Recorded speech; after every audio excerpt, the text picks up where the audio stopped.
Hello ಪುಟಾಣಿಗಳೇ, ಇವತ್ತು ಕೂಡ ನಿಮ್ಮ ಮುಂದೆ ಒಂದು ಸೂಪರ್ 3D ಕತೆ ತಂದಿದ್ದೀನಿ. ಅದು ಯಾವ ಕತೆ ಗೊತ್ತಾ? ನಮ್ಮ ಸೋಮಾರಿ ಕಾಗೆ ಮತ್ತು ಬುದ್ಧಿವಂತ ಇರುವೆಯ ಕತೆ. ಒಂದು ಸುಂದರವಾದ ಕಾಡಿನಲ್ಲಿ ಒಂದು ಸೋಮಾರಿ ಕಾಗೆ ಇತ್ತು. ಅದಕ್ಕೆ ಕೆಲಸ ಮಾಡೋದು ಅಂದರೆ ಇಷ್ಟ ಇಲ್ಲ. ದಿನ ಪೂರ್ತಿ ಮರದ ಮೇಲೆ ಕುತ್ಕೊಂಡು ಮೊಬೈಲ್ ನೋಡ್ತಾ ರೀಲ್ಸ್ ಸ್ಕ್ರಾಲ್ ಮಾಡೋದ್ರಲ್ಲೇ ಬ್ಯುಸಿ ಇರ್ತಿತ್ತು. ಕಾಕಾ ಅಂತ ಕೂಗೋದು, ಮೊಬೈಲ್ ನೋಡೋದು, ಇಷ್ಟೇ ಅದ್ರ ಕೆಲಸ ಆಗಿತ್ತು. ಆದರೆ ಅದೇ ಕಾಡಿನಲ್ಲಿ ಒಂದು ತುಂಬ ಬುದ್ಧಿವಂತ ಇರುವೆಯೂ ಕೂಡ ಇತ್ತು. ಅದು ಮುಂದೆ ಬರುವ ಮಳೆಗಾಲಕ್ಕಾಗಿ ದಿನಪೂರ್ತಿ ಕಷ್ಟಪಟ್ಟು ತನ್ನ ಬೆನ್ನಿನ ಮೇಲೆ ದೊಡ್ಡ ಆಹಾರದ ಮೂಟೆಯನ್ನು ಹೊತ್ಕೊಂಡು ಗೂಡಿಗೆ ಸೇರಿಸ್ತಾ ಇತ್ತು.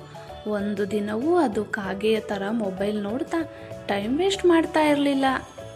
ಇದೇ ರೀತಿ ಪ್ರತಿದಿನ ಕಾಗೆ ಮೊಬೈಲ್ ನೋಡೋದನ್ನು ನೋಡಿ ಇರುವೆ ಒಂದಿನ ಕಾಗೆಗೆ ಬುದ್ಧಿ ಹೇಳೋಕೋಯ್ತು.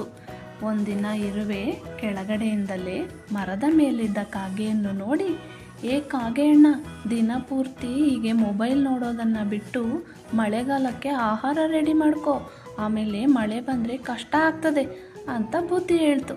ಅದಕ್ಕೆ ಕಾಗೆ, ಹೋಗೆ ಇರುವೆ, ನನಗೆ ಡಿಸ್ಟರ್ಬ್ ಮಾಡಬೇಡ, ನಾನು ಮೊಬೈಲ್ ನೋಡ್ತಾ ಇದ್ದೀನಿ ಅಂತ ಉಡಾಫೆಯಿಂದ ನಕ್ಕು ಬಿಡ್ತು.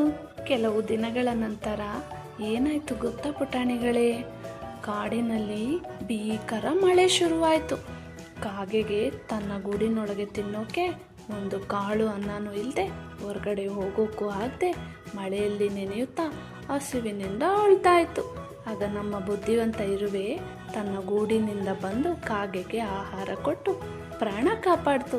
ಅಲ್ಲಿಂದ ಕಾಗೆ ಮೊಬೈಲ್ ನೋಡೋದನ್ನು ಕಡಿಮೆ ಮಾಡ್ತು. ದಿನಪೂರ್ತಿ ಮೊಬೈಲ್ ನೋಡೋದು ತಪ್ಪು ಅಲ್ವಾ ಪುಟಾಣಿಗಳೇ? ಈ ಇರುವೆ ಮತ್ತು ಸೋಮಾರಿ ಕಾಗೆ ಕತೆ ನಿಮ್ಗೆ ಇಷ್ಟ ಆಯಿತಾ? ಹಾಗಿದ್ರೆ ಈ ವಿಡಿಯೋಗೊಂದು ಲೈಕ್ ಮಾಡಿ, ಹಾಗೆ ನಮ್ಮ ಪುಟಾಣಿ ಲೋಕ ಚಾನಲ್ನ ಸಬ್ಸ್ಕ್ರೈಬ್ ಮಾಡಿ. Thank you.